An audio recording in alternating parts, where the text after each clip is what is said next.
Run! Don't look into my purse. Don't see what you can't unsee.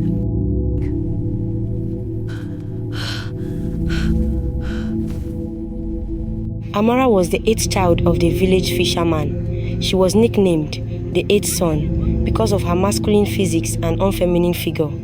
Amara had 7 elder brothers, and the villagers whispered that Amara had to fight with the gods to steal a woman's body before coming to existence. One night, after her family had eaten, her father sent Amara to go and check his fishing net when his lazy sons refused to go. Amara was used to being ordered around, and she wasted no time to go. She didn't know the net her father set would change her life forever. She trekked through the silent roads towards the river, and when she arrived at the river, she headed to the spot her father described, and there she saw his net. She pulled it out of the river, but for some reasons, the net was unusually heavy. Amara knew she would be carrying something big back home that night. As she continued to pull the net up, suddenly she saw a human-like face and hair attached to the net. Amara screamed out of shock when she saw what was on the fishing net. Her heart was pounding hard as she watched the net and the face sink back into the river. After some minutes of calming herself, she decided to pull upwards again and pull it into the river bank this time. She braced herself and pulled up the net with trembling hands, and when the net and the body attached reached the river bank, she was shocked when she found a strange head mermaid barely alive on the net, its heart rising and falling slowly. Amara's hands were shaking as she carefully examined the body of the half-dead creature. The blue-haired mermaid was badly injured, with a spear wound on her chest, and she was holding a purse tightly coiled around her shoulder like something she was desperately protecting. Amara was still cautiously looking at it when the creature suddenly turned and looked into Amara's eyes with a piercing stare. Amara shifted back in shock, but the mermaid reached out very fast and grabbed Amara's hands with an inhumane speed and strong grip. She looked deep into Amara's eyes and with a sharp voice said, "Run! Don't look into my purse. Don't see what you can't unsee. Don't be." Her grip loosened on Amara's hand and she went into silence, letting out a deep, strange breath. She rested on Amara's thighs and the grip on her purse loosened as her hands fell on the floor. Amara's heart and body was trembling when she touched the chest of the mermaid and felt no heartbeat. This strange creature she just met was gone. Amara had many questions, but in the few moments with the unnatural being, none of them came into her head. Amara took the creature's head off her legs and wondered if she should go home peacefully or touch and look into the purse. Amara knew her life was too casual to let this warning scare her.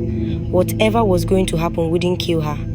Amara reached out to touch the purse, but her hands were trembling. The purse was still wrapped tight around the creature's body. She braced herself and removed it from the mermaid's body carefully. It was a strange fabric soaked in water, something she had never seen before. As soon as Amara opened the purse, she suddenly went blind. She could feel something creeping up her body, something unnatural.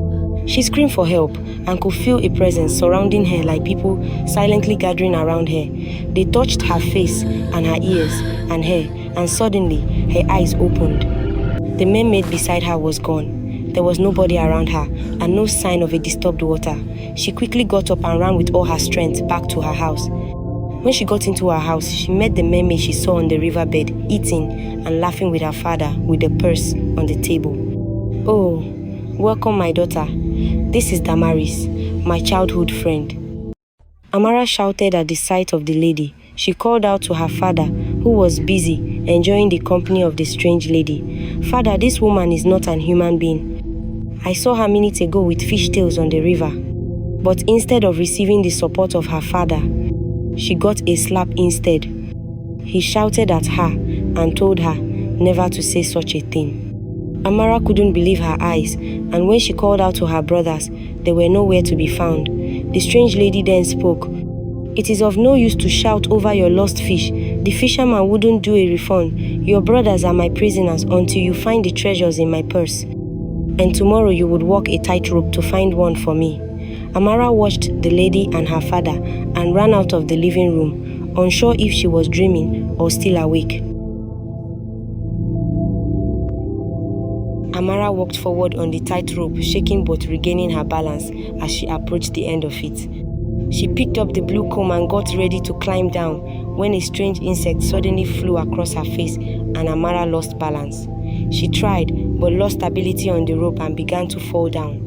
The words of the lady echoed in her head, and she could hear the screams of her brother as she fell. So before Amara reached the ground, she plunged the comb into her hair and closed her eyes, waiting for what would happen next.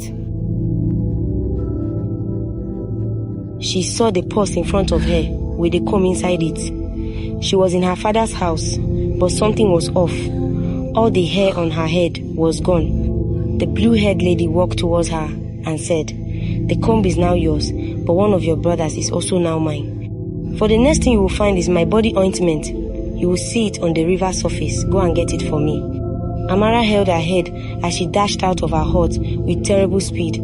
She ran to the river and knelt on the shore to search for the ointment. Suddenly she caught a glimpse of her reflection from the scattered water. Golden hair was flowing from her head, the kind of hair she had never seen before. She touched it and felt the texture. It was soft and it smelled like hidden palace perfume. She thought of the beautiful braiding she could do on it, and the hair started to braid itself. She looked at her reflection in awe and then caught the glimpse of the ointment floating on the water. She quickly grabbed it and ran towards her house to give the blue-haired lady what she demanded. But as she ran, damsel, a man stopped her, the son of the richest herder in the territory. He told her to come home and marry him, and he fell on his knees to the floor. Amara was completely shocked. Every man she met had always looked and treated her like she was another man. Now, the son of one of the richest men in the arena was kneeling for marriage. She felt like she was in a dream. Amara ran away from him, and on the way, she wondered what the ointment would do to her. All her desires could be granted if she became a perfect woman.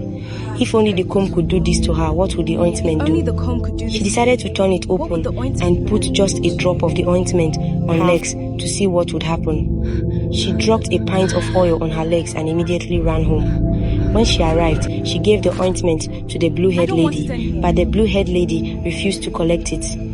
"I don't want it anymore. The ointment is now yours, but one of your brothers is also mine." Amara quickly ran to check her reflection, and she couldn't believe what she was seeing. It felt like she was staring at a different version of herself from another reality. She was the most pretty and perfect lady she had ever seen. Amara ran to the mermaid and said, "What is the next thing I will be searching for?" And the mermaid responds, "There is a golden gown and my emerald perfume. Tomorrow you will find it on the mountain of men. Bring it for me." Amara smiled for the first time. The sight of the lady didn't terrify her anymore. She saw her as an opportunity to get more beautiful. She slept happily that night and woke up the next day. Amara got ready to go to the mountains of men, but she saw something strange in the mermaid. The blue-haired lady was now looking like her.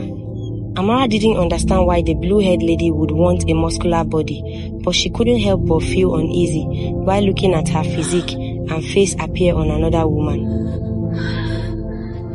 She climbed the mountains of men as she was instructed, and as the name implied, it was the mountain where lonely men went to pray to the gods for a wife, and men preparing to marry would come and cleanse themselves. She climbed up, and when a small group of men saw her climbing, they whistled and called to her. Some shouted they would leave their fiancés for her, and some said they would dig through the mountains just to marry her. Nobody could tell she was Amara, and they all called on her, fine lady, please look at us." Amara was not used to the attention, and she simply laughed and blushed. As she climbed up on the top of the mountains, she saw the dress hanging on a tree and the perfume beside it. As she touched the clothes, she entered into a trance of herself at a beautiful gate. She saw the ripped and manly-looking version of herself walking into the building with a smile and confident stride, but her current look was kicked out.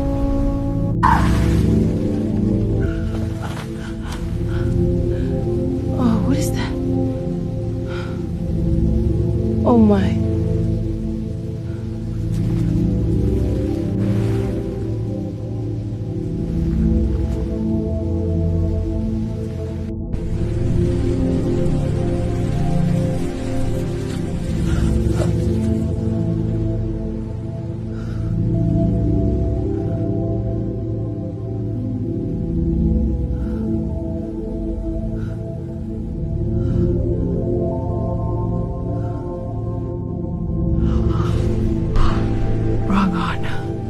Don't look into my purse. Don't see what you can't unsee.